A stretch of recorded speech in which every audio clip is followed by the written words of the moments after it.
Welcome to the Heartbreak Chronicles, where every story is a raw reflection of life. Hit that subscribe button to stay tuned, give us a like to show your support, and share this episode with your friends. Don't forget to leave a comment and let us know what you think.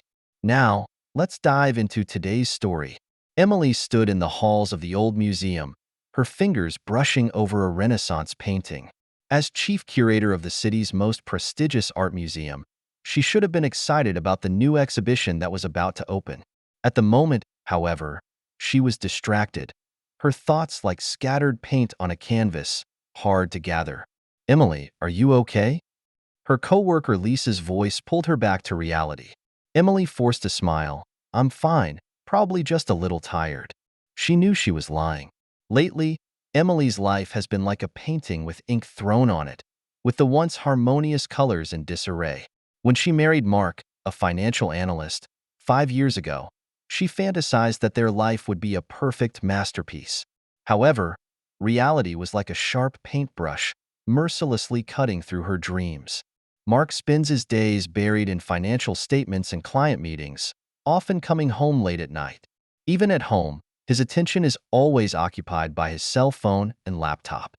Emily feels herself slowly fading in the frame of her marriage, the emptiness inside her like an unfilled canvas yearning to be given meaning.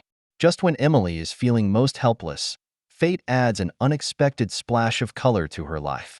Alex, the new art restorer, is like a ray of sunshine into her gray world. Alex has a typical artist's temperament, deep eyes that seem to be able to see through the stories behind the paintings, and a gentle voice that is like a brush gently caressing the canvas. At first, the two only interact at work, but soon Emily finds herself uncontrollably drawn to Alex.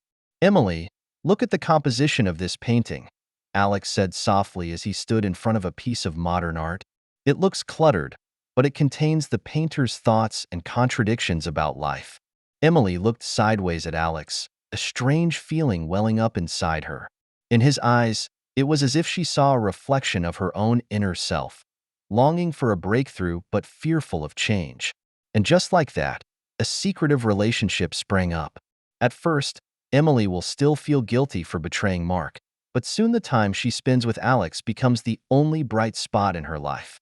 They sneak dates in the restoration rooms of museums, stroll through the alleys of the city, and even venture into a rendezvous in the park near Emily's house. What Emily doesn't know, however, is that Mark has long been aware of his wife's abnormality. He notices that Emily starts working late more often, comes home distracted, and even receives inexplicable text messages. One sunny Friday afternoon, Mark left the office early. His mind is filled with unease and suspicion, and he decides to follow Emily and find out what's going on. He drove around the museum and waited quietly for Emily to get off work. Soon after, Mark sees Emily walking out of the museum doors with a strange man at her side. The man was slender, with slightly curly brunette hair and an artist's demeanor. Mark guessed that might be Alex, the new restorer that Emily had mentioned so often. The two walked towards the parking lot, laughing and talking, with Mark following carefully behind. His heart sank when he saw Emily and Alex getting into the same car. Mark followed them at a distance in his car, through the busy streets and eventually to a fancy hotel in the center of town. Mark parked his car and watched Emily walk into the hotel lobby with Alex. He took a deep breath and forced himself to calm down. After waiting about 10 minutes, Mark walked into the hotel as well. In the hotel lobby, Mark pretends to be waiting for someone while keeping a close eye on Emily and Alex. He saw the two men take the elevator to the upper floors, where it stopped at the 12th floor. Mark's heart raced, and he knew he was getting closer to the truth. Mark took another elevator up to the 12th floor. As soon as the elevator doors opened, he held his breath and listened intently. The hallway was silent, but soon he heard Emily's laughter coming from the end of the hallway. Mark walked cautiously toward the source of the sound. As he approached room 1201, he clearly heard Emily and Alex talking. Mark's heart sank to the bottom, and he knew he was in the right place. He stood in front of the door to room 1201 and felt a wave of vertigo. Mark knew that once he knocked on this door, his life could change. But he had to face the truth. Mark took a deep breath and raised his hand to knock on the door. No response. He knocked again, harder this time. There was a rustle from inside, then Emily's panicked voice. Who? Who's out there? It's me, Mark, he said, his voice surprisingly calm. The room was suddenly quiet and Mark could feel the tension behind the door. He knocked again, harder this time. Knock, knock, knock. Still no response. Mark began to feel agitated and angry. He knew Emily was in there. He had just clearly heard her voice. Emily, I know you're in there. Open the door. Mark raised his voice, trying to keep his emotions in check.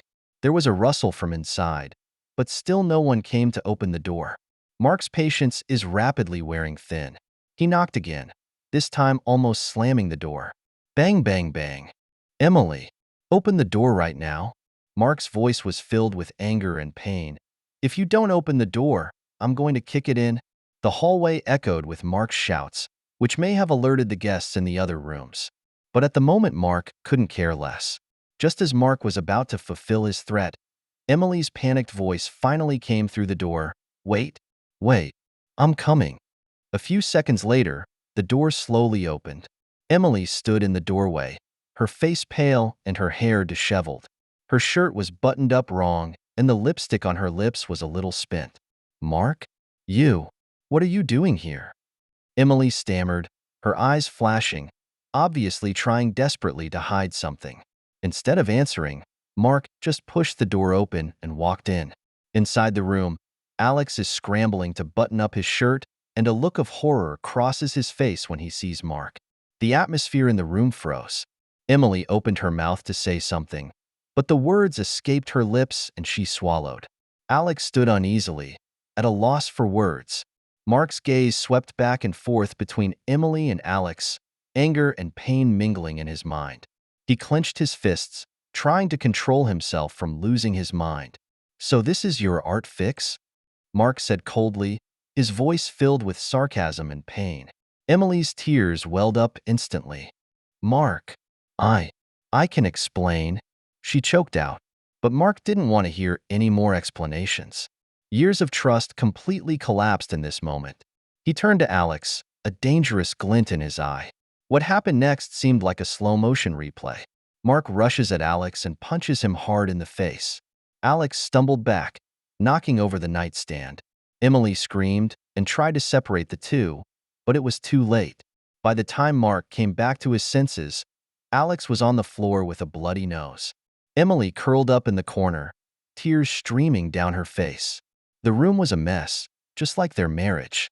Mark stood in the center of the room, his chest heaving violently, his eyes filled with pain and anger. He looked at Emily, a once familiar face that seemed so foreign at the moment. It's over, Emily, Mark said coldly. Let's get a divorce. With that, he turned and left the room, leaving Emily crying in pain behind him.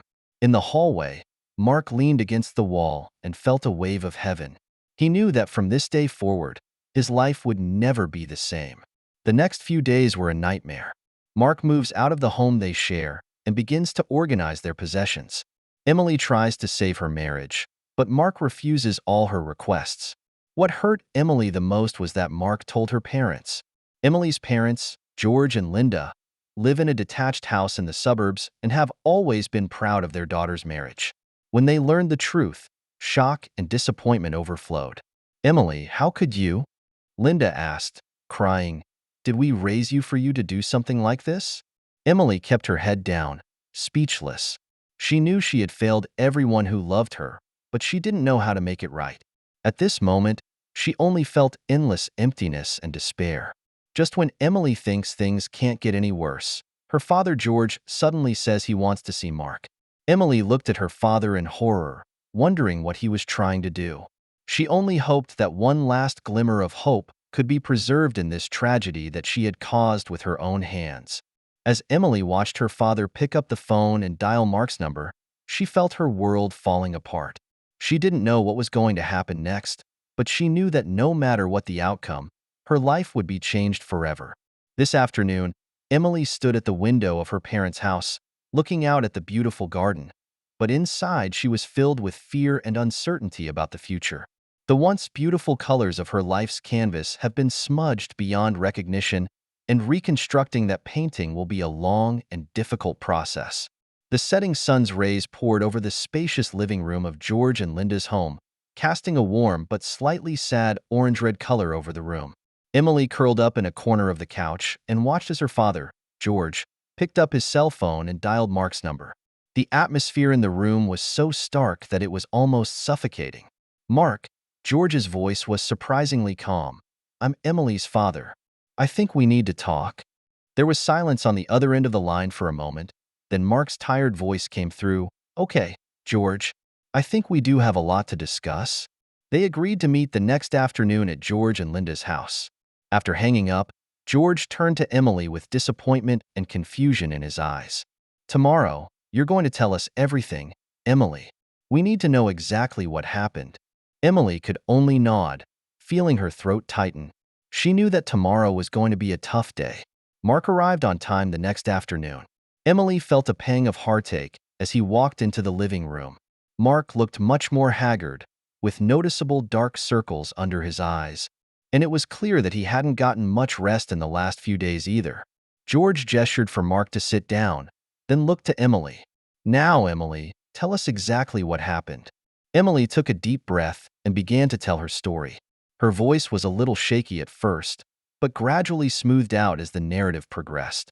"It all started when Mark and I were in our 3rd year of marriage," Emily said, her eyes downcast, "and our relationship began to fade. Mark is getting busier and busier at work and often comes home late at night. Even at home, his attention was always occupied with work. I began to feel neglected and bound to this marriage." Mark heard this and frowned as if he wanted to say something, but ultimately remained silent. Emily continues, "At the museum, I met Alex, the new art restorer. At first, we just interacted at work, but gradually, I found myself attracted to him. He understands my love of art and can listen to me speak from the heart. I feel understood and valued." Emily's voice caught a little as she paused before continuing. "I knew my behavior was wrong, but at the time I felt alive again. When I'm with Alex, I can't forget about the stress and loss in my life for a while." Linda heard this and couldn't help but interject, "Emily, if you're feeling unhappy, why don't you talk it over with Mark?" Emily smiled bitterly. "I tried, Mom. But every time I tried to talk to Mark, he was always too busy or too tired. Little by little, I just gave up." Mark heard this with a pained look on his face. He realizes that he did ignore Emily's feelings. Emily continues, "Then I made some mistakes at work. Alex found out, but he didn't turn me in. Instead, he used it to his advantage and started making some demands." A flash of anger flashed in George's eyes. "He coerced you?" Emily nodded, "At first. But then, I have to admit, I began to enjoy the excitement and the novelty. I know it sucks, but I just can't help myself." Mark's fists clenched, knuckles white. He tried to restrain himself and let Emily continue. "In my relationship with Alex, I gradually lost myself. He often degrades and humiliates me, but I can't get rid of him. At the same time, I began to have negative feelings towards Mark. I blame him for all my grievances and think it was his neglect that led to the current situation." Emily's voice was filled with remorse. "I know my actions have hurt everyone who loves me. Mark, I'm sorry. I failed you and ruined our marriage." The room fell into silence. Everyone was lost in their own thoughts. Mark's expression was complex, a mixture of anger, pain, and an imperceptible hint of self-loathing. Finally, George broke the silence. "Emily, you're making a huge mistake. Not only have you betrayed Mark, but you've also let your mom and I down big time. But," he paused, "we still love you. We'll help you through this." Linda walked over and hugged Emily tightly. Emily finally broke down in her mother's arms and burst into tears. Mark stood up and watched the scene with conflicting emotions. He loved Emily, but the sense of betrayal and anger at the moment almost consumed him. He needed time to compose himself. "George, Linda, thank you," Mark said, his voice a little hoarse. "I needed some time to think. Emily, we'll be in touch." With that, Mark turned and left. Emily looked at Mark's back and her heart was in her throat. She knew that there was a long road ahead to repair the relationship. But at this moment, She finally unloaded the burden she had been carrying for so long and confessed everything to her family. It's painful, but it's also the beginning of a new life. As Mark's car pulled out of sight, Emily stood at the window and watched the sun slowly sink into the horizon. She doesn't know what the future holds, but she does know that no matter what the outcome, she must take responsibility for her actions and work to rebuild the trust that she shattered with her own hands. Fall sunlight poured in through the windows of the law office as Mark sat at one end of the long table, his fingers unconsciously rubbing the divorce papers in front of him. At the other end of the table, Emily's head was bowed, her eyes flickering. It's not just a long table that separates them. It's a rift that's hard to cross. Mark's lawyer cleared his throat and broke the silence. So, let's get started. The signing was surprisingly calm. The rustle of the pen tip on the paper seemed to announce the end of an era. As Emily finished signing the last page, she couldn't help but look up at Mark. Mark's expression remained cold, but Emily seemed to catch a hint of imperceptible pain in his eyes. Walking out of the lawyer's office, the fall breeze ruffled Emily's hair. She stood on the steps and watched Mark walk briskly toward the parking lot. Suddenly, a feeling of loneliness she had never felt before struck her, and she realized that from this day on, she would truly be facing the world alone. Meanwhile, Mark sat in his car, hands gripping the steering wheel, but was slow to start the engine. He closed his eyes and took a deep breath, trying to calm the waves inside. The divorce papers had been signed, but he knew that the real battle had just begun. The next morning, Mark went to his lawyer's office. "John," he said to his lawyer, "I'm going to sue Alex and the museum." John frowned. "Mark, are you sure you want to do this? This could cause a big stir." Mark's eyes flashed with determination. "I have to do this, not only for myself, but to make them pay." Over the next few weeks, Mark devoted himself to gathering evidence. He spends a great deal of time organizing Emily's communications, gathering testimony from museum employees, and even hires a private investigator to look into Alex's background. With each discovery of new evidence, Mark felt a wave of mixed emotions, both the thrill of revenge and the painful memories of the past.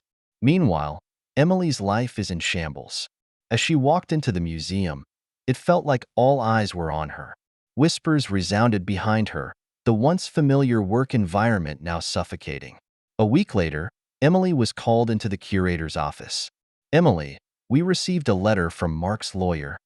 The curator's voice was filled with exhaustion and disappointment. "And given the current situation, we're going to have to temporarily suspend you." Emily felt a wave of vertigo, and she had to hold on to the table to stay on her feet. I see," she said with difficulty. Walking out of the museum, Emily felt like her life was falling apart.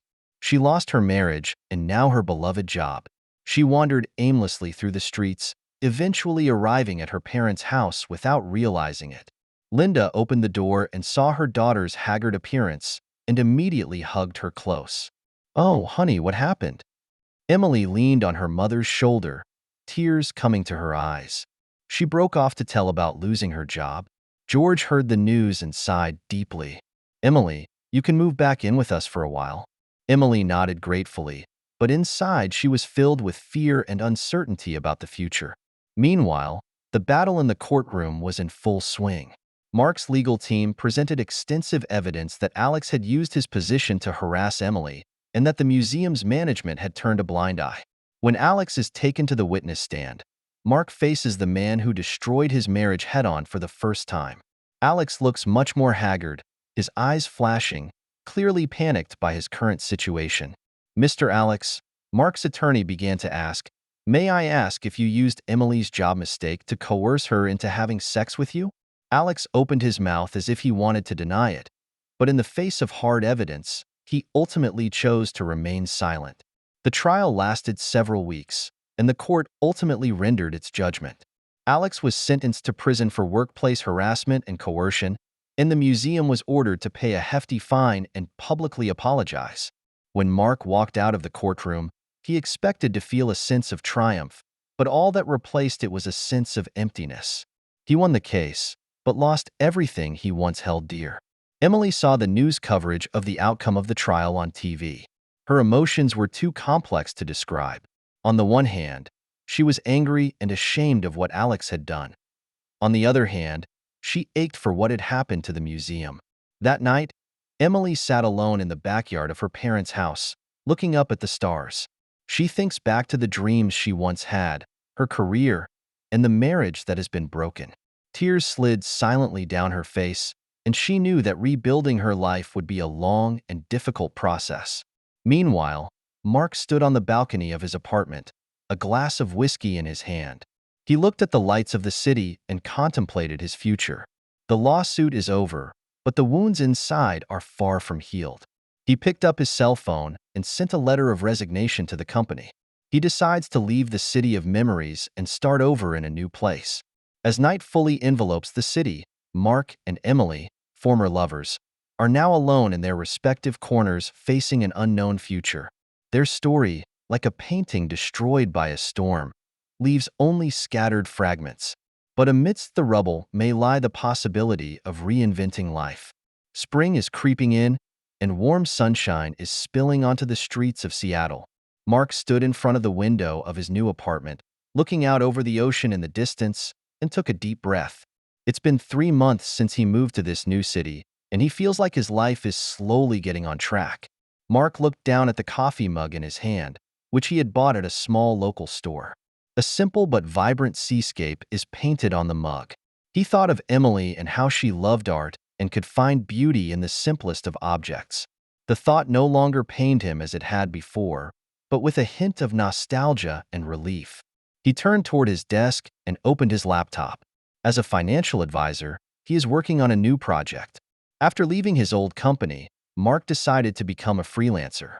It gave him more freedom and a chance to revisit his life goals.